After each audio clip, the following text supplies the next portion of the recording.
everybody. So I thought I'd take this opportunity to show you how to do a handmade or hand-tied bouquet. I used to be a florist for quite a few years, and so on my way home today I passed the store. It said 3 bunches of tulips for $25. It's been such a cold winter, I thought, you know what, I'm gonna treat myself. So I grabbed these lovely light pink tulips. If you're buying tulips, this is another note, you want to get them while they're still like this. So see, they're not really opened up yet, they're nice and tight. It's going to give you an extra like day or two out of your tulips. So what I've done is I've opened the packaging, and what I'm doing right now is stripping the leaves. So just the bottom leaves, and that way once we go to put our hand tied together, they're ready to go. Because once you get your hands involved, you can't really put stuff down, so you need everything to be ready for it now. So something like this guy, we don't need him, just take him off. So yeah, that's what's going on here. So now what we're gonna do is actually start making our hand-tied bouquet. So, depends what handed you are. I am right-handed, so I'm gonna hold it in my left and take my second one, and you kind of place the stems in an X, okay? And you want it to be loose. So now I rotate it, and I put another stem in, and I rotate it.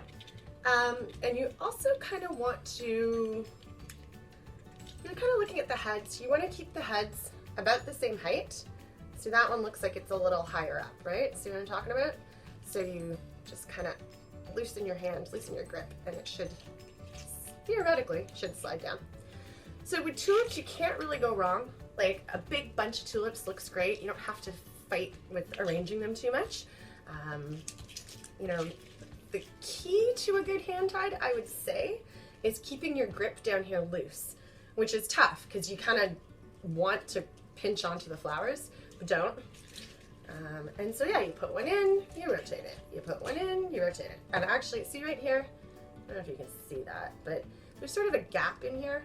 I've got like green stuff, but no flowers. So I want to put this guy in here. So that's what's gonna happen there. Okay, fills that little hole from the top. Yeah, it's not like round yet, but ideally you're going for sort of that round, kind of flat look. So I'm gonna pause this for now so I don't bore the heck out of you, and we'll come back when it's almost done. Okay, we're back.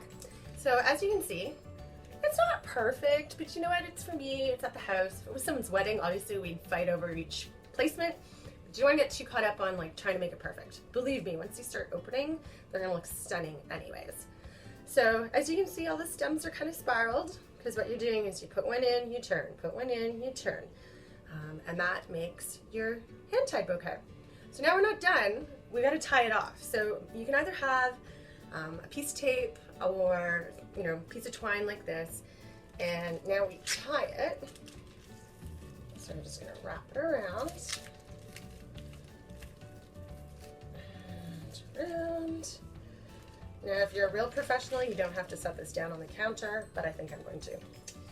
So just set it down, tie it off, and next step is going to be to cut the stems, because tulips continue to grow when they're in water. So what looks like it might be a great height, and this sometimes happens, your string breaks.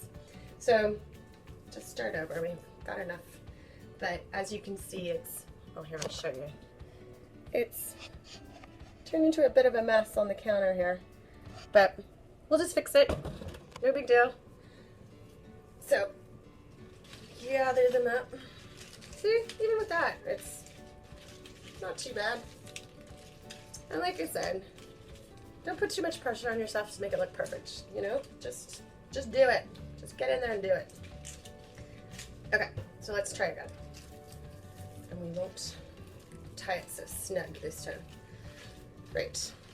Gently tying a knot, gently. And like I was saying, tulips are going to continue growing in water, so we're going to give them a good cut.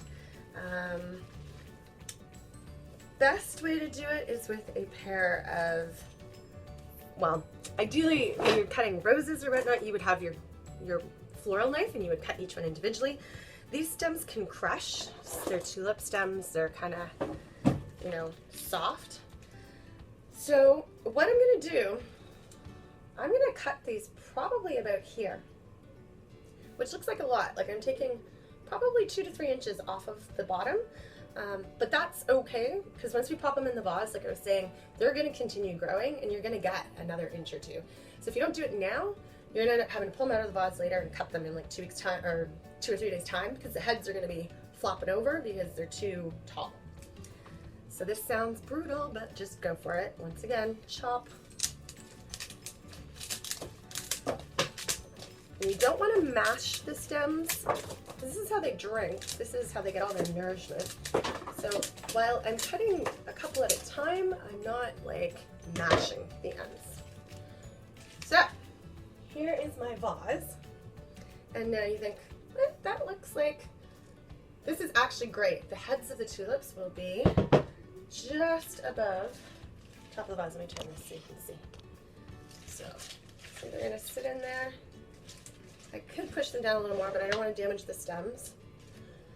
So that's good, just the way it is. And I'll update you in a day or 2. You can see how tall they've gotten because they are gonna grow and you can see how they've opened. So thanks for watching. Have a great day. Bye.